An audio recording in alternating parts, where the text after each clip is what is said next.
Okay, I officially throw in the towel. Everyone in this industry is going more multi-plat, including PlayStation. What's going on, you guys? Gaming Ad here, coming at you with another video. Like, look, all right, first off, I want to point out, I am not against exclusives being on other platforms. It's just, in my opinion, when it comes to competition, driving people to these hardwares is what's going to encourage competition.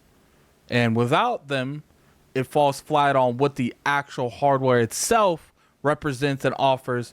And I was unsure whether or not that was going to be the thing going forward. What am I talking about?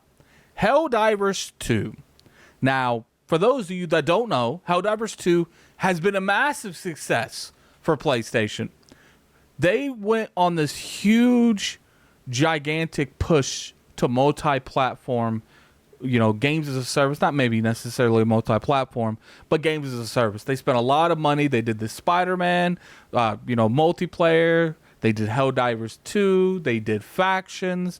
They had put a lot of money, Concord, into games as a service because the amount of money that you can make from games as a service is absolutely absurd. So it's worth spending $200 to $500 million on chasing this bag, which in my personal opinion, they spend far more than that. If you include the marketing, if you include buying the studios, it's worth the investment because if you get one of these games to pop off, you're going to actually most likely recover most of that money back. Now, Helldivers 2. Now, during this time, PlayStation was kind of canceling games. They were having like a very, very bad time in terms of online infrastructure, online games as a service. And when Helldivers 2 came out, people were unsure whether or not that was going to be successful. Now, fast forward. Game turns out to be a huge success. Everyone loves the game. Everyone likes the concept of the game. It's doing very, very well. But PlayStation did put their foot in their mouth when they essentially said, look, at the start, we're not going to require you to sign into PlayStation Plus. We're just going to let you sign into Steam and play through that. And then they eventually changed it to make PC players sign in. Now, I myself am not against that. I feel that a company could, if that's what they require, that's what they require. I'm against kind of giving a couple weeks and then forcing it. To me, you should have gave like exclusive content that encouraged the people to sign in. Get a skin or something. Maybe put a Kratos skin in there. I don't know.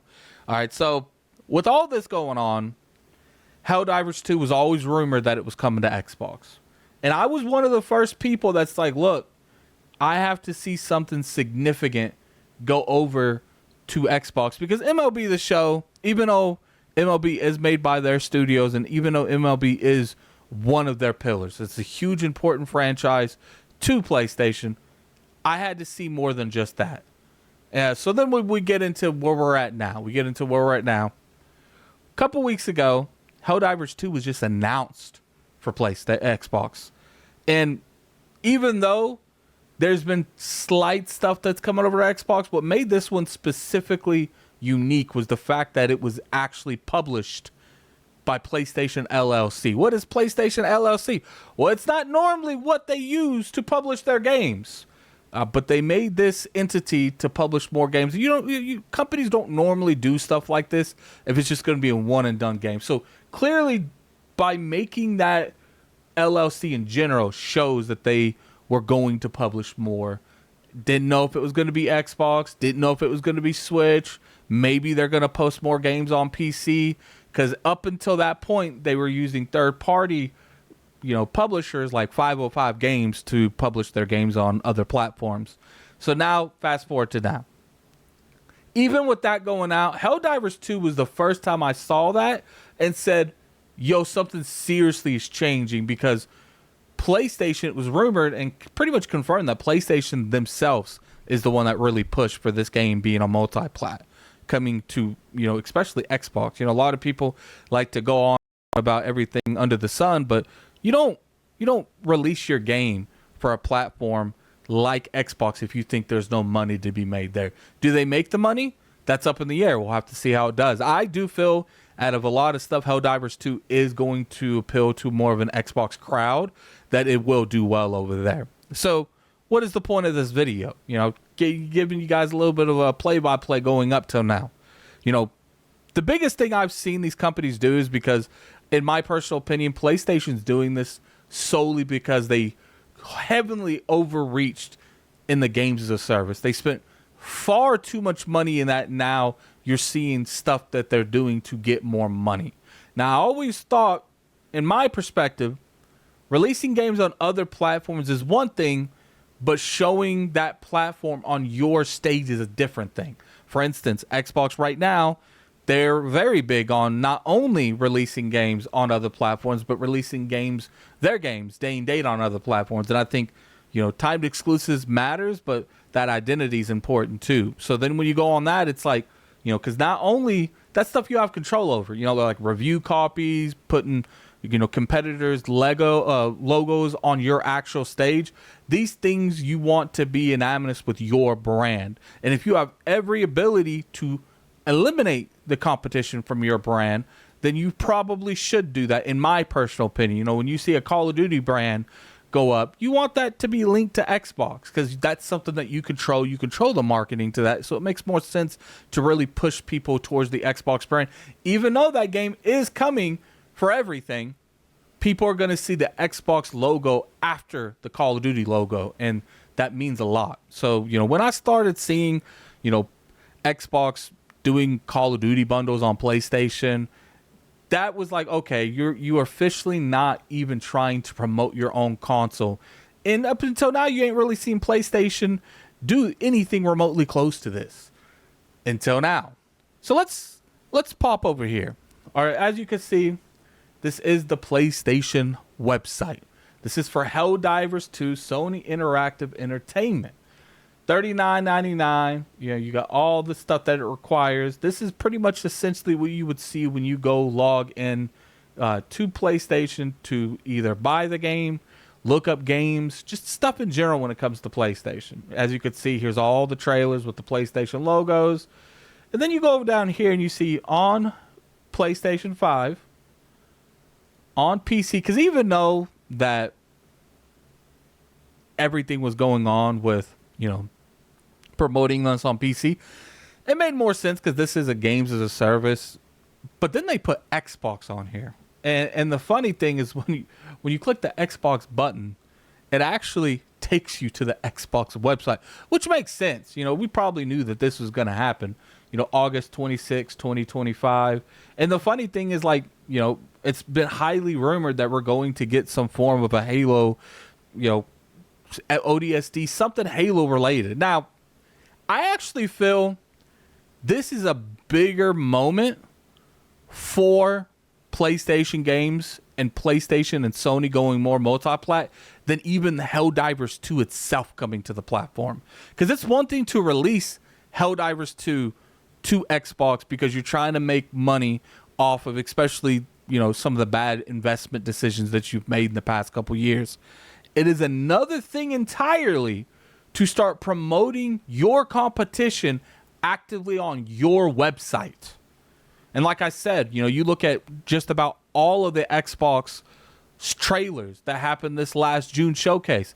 Every single last one of them suckers, if they were coming out on other platforms, had that PlayStation logo on it, even the PlayStation logo. So Xbox has been doing this for a minute, and I was very vocal over there too. That's like, look, you know, I understand that, you know, they're going multi-plat, but you don't necessarily have to do this, because if you're still trying to sell a console, you need to go ahead and you know, promote your console. So coming into this is big. This is big that PlayStation and Sony not only feel comfortable releasing Helldivers 2 on Xbox, they are promoting Helldivers 2 on Xbox. And something like this makes me think that, you know, they might promote this sucker on the PlayStation Store. You know, when you click on it, it's definitely not going to take you to the Xbox platform, but when you click on Helldivers 2, it'll say it's out for all these platforms. You know, it's probably not going to be the case. I doubt they'll do that, but that's not much different than what's going on here. This PlayStation Store is probably visited hundreds of thousands of times a day, and they have just in your face, you could buy this on Xbox. Now, a lot of speculation goes into why they would do this, and I don't know. I have zero recollection to what is going on behind closed doors when it comes to especially a PlayStation brand. I have a lot more contacts at Xbox and, people behind the Xbox brand itself. But one thing I will say is, I've been very skeptical about exactly what PlayStation's red line is in terms of what they're going to bring over to the Xbox brand. And I will say that them actively promoting Xbox on the PlayStation Store probably has me more leaning towards they are interested in bringing like a God of War or an Uncharted or something to Xbox. Because if you're willing to actively promote your competition on your official website, what is the line there? Because to me, it's like I said, that's bigger than the game itself coming out. Now, obviously, there's a lot of things that goes into play. If they do this, is it going to be day and date? Because I do believe that timed exclusives, even if it's their own games, are very important. If they didn't release the next God of War or, the next Ghost of Tsushima or, whatever game they have currently going out, whatever Naughty Dog game has next, or maybe another Last of Us, if those games weren't releasing on other platforms for 6 months to a year and then releasing on other platforms, I'm going to still get that hardware if I'm interested in those games.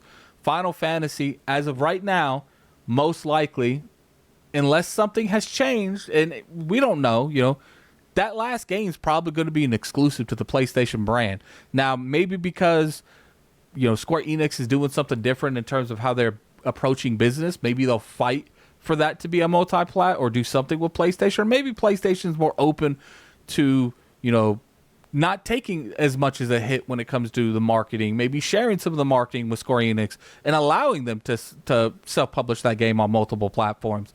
I don't know. The interesting part about this is I don't know. This industry is changing rapidly all the time, and it's very interesting how things are going down. As of right now, I have no clue what PlayStation intends on doing, and I would have swore up and down that these games weren't coming over to the Xbox platform or even PC day and date. But these days, I don't know. I really don't. I think all that's up in the air, and it's just going to depend on what happens going forward, and it depends on how exactly they handle this going forward. But when I put in the comment section below what you guys put, I'm very curious your guys' opinion on this. If you guys enjoyed this video, hit that like button. It's always appreciated. You can always sub to the channel. We make weekly content over here. Follow me on Twitter at LordAddictILP, and I'll be streaming some stuff over there at my streaming channel, Addict Arena. All that's in the description below. We're going to be making pretty consistent content for here going forward. I've been very actively busy here lately, going to events and stuff. But I appreciate everyone coming out here, and until next time, this is Gaming Addict. I'm out of here. Peace.